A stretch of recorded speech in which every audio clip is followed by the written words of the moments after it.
राज्यातील शेतकऱ्यांना सरसकट कर्जमाफीची शक्यता, 3 लाखांपर्यंत सरसकट कर्जमाफीची अब्दुल सत्तार यांची मुख्यमंत्र्यांकडे मागणी।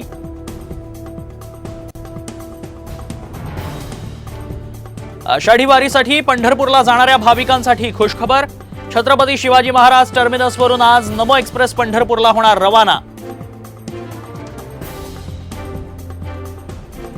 गडचिरोलीतील आरोग्य व्यवस्थेचं द्विधारक वास्तव, मुलीच्या उपचारासाठी वडिलांचा पुरातून प्रवास, वडिलांना जीव धोक्यात घालून गाठलं रुग्णालय।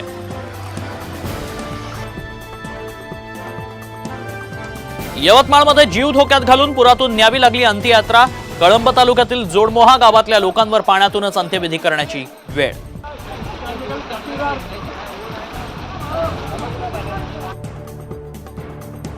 विधानसभेच्या तयारीसाठी ठाकरे गटाची महत्त्वाची बैठक। ट्रायडंटमध्ये उद्धव ठाकरेंनी निवडणुकांची रणनीती ठरवण्यासाठी बोलावली बैठक।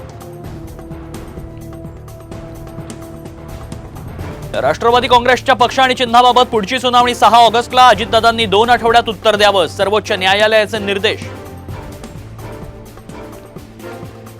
इंडिया आघाडीचे नेते विशाळगडाच्या पायथ्याशी घरांचं नुकसान झालेल्या नागरिकांना मदत पोहोचवण्यासाठी पुढाकार। कल्याणातील पाणी समस्येबाबत मनसे आक्रमक। केडीएमसी कार्यालयात मडकं फोडत अधिकाऱ्यांना दिलं गाजर आणि फेअर अँड लवली। वादग्रस्त आयएस अधिकारी पूजा खेडकरच्या विरोधात आणि समर्थनासाठी मोर्चे। संभाजी ब्रिगेडनं केली बदलीची मागणी, तर ओबीसी संघटनांकडून समर्थन। एका कंत्राटदारासाठी सिडकोची 40,000 घरांची सोडत रखडली। एका कंत्राटदाराला वाचवण्याचा प्रयत्न, अधिकारी याकडे जाणीवपूर्वक दुर्लक्ष करत असल्याचाही आरोप। अकोल्यात चोरट्यांनी शोरूम फोडलं। सीसीटीव्ही फुटेजद्वारे पोलिसांकडून चोरांचा शोध सुरू।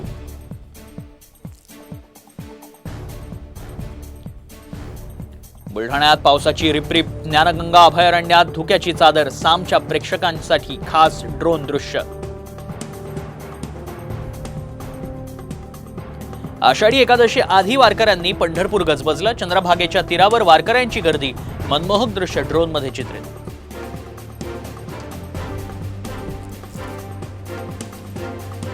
कोल्हापुरात मुसळधार पावसानं नद्यांच्या पातळीत वाढ। दत्त मंदिरात शिरलं कृष्णेचं पाणी। छत्रपती संभाजीनगर शहराला पाणी पुरवठा करणारी जलवाहिनी पुन्हा फुटली। पैठण रस्त्यावर पाण्याचे फवारे, हजारो लिटर पाणी वाया।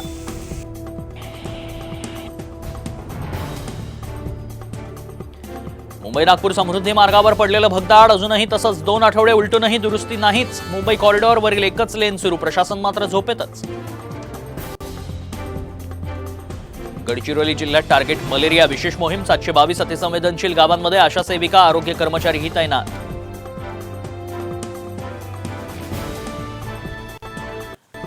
अनंत अंबानीच्या लग्नात बॉम्बस्फोटाची धमकी देणारा अटकेत। गुजरातमधून विरल शाहला मुंबई पोलिसांनी केली अटक। यवतमाळच्या अरणी शहरात नाल्याला पूर, अनेक घरांमध्ये शिरलं पुराचं पाणी।